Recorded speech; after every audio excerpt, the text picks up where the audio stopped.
সাবেক রাষ্ট্রপতি আব্দুল হামিদ কিভাবে দেশ ছাড়লেন, এই ক্ষোভে প্রধান উপদেষ্টার সরকারি বাসভবন যমুনার সামনে অবস্থান নিয়েছেন বৈষম্য বিরোধী ছাত্রদের সংগঠন এনসিপির নেতাকর্মীরা।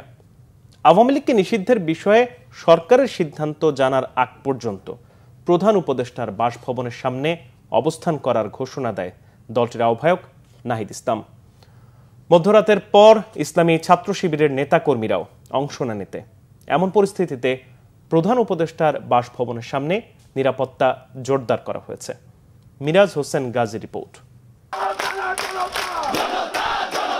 রাজধানীর অতি গুরুত্বপূর্ণ এলাকা হেয়ার রোডে রাত 10টার দিকে হঠাৎ করে স্লোগানে উত্তপ্ত হয়ে ওঠে।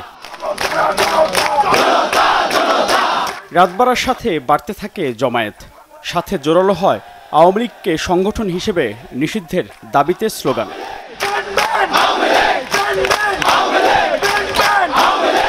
আগের রাতে বিমানবন্দর দিয়ে দেশ ছাড়েন আওয়ামী লীগ নেতা ও সাবেক রাষ্ট্রপতি আব্দুল হামিদ। এর প্রতিবাদে ক্ষোভ প্রকাশ করে সামাজিক যোগাযোগ মাধ্যমে প্রতিক্রিয়া জানান জুলাই অভ্যুত্থানের নেতাদের অনেকেই। তাদের রাজনৈতিক দল জাতীয় নাগরিক পার্টির অন্যতম নেতা হাসনাত আবদুল্লাহর আহ্বানে প্রধান উপদেষ্টার হেয়ার রোডের বাসভবনের সামনে অবস্থান কর্মসূচির ঘোষণা।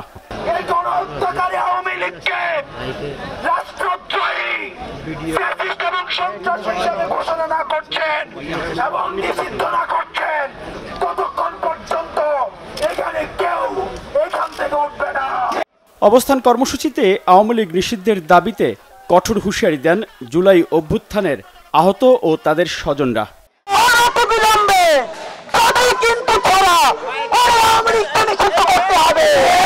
তাদের নাকের ডগা দিয়ে একজন বড় ধরনের রাঘব বোয়াল আওয়ামী লীগে তিনি পালিয়ে গেলেন। সুতরাং তিনি বলতে পারেন না যে কারা, তাহলে আমাদেরকে 24 ঘন্টার মধ্যে জানাবেন যেটা কারা এবং তাদের বিরুদ্ধে কি ব্যবস্থা নেওয়া হচ্ছে এটা জানাতে হবে 24 ঘন্টার মধ্যে, না হলে তো ওনাকেও এই ব্যর্থতা দায় নিয়ে পদত্যাগ করতে হবে।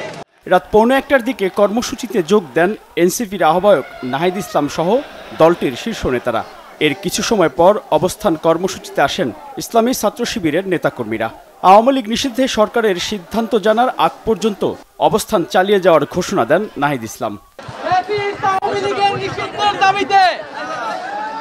এবং আমরা বলেছি আওয়ামী লীগকে নিষিদ্ধ না করে আমরা এই মাঠ ছাড়ব না।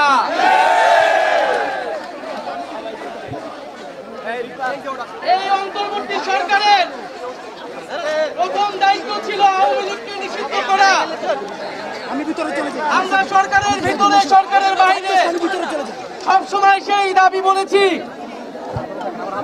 কিন্তু আজকে 9 মাস পরে আওয়ামী লীগ নিষিদ্ধের জন্য আমাদেরকে রাজপথে নামতে হচ্ছে। রাতে শুরু হওয়া কর্মসূচিতে রাজধানীর বিভিন্ন এলাকা থেকে অংশ নিতে থাকেন বৈষম্য বিরোধী ছাত্র আন্দোলনের নেতারাও।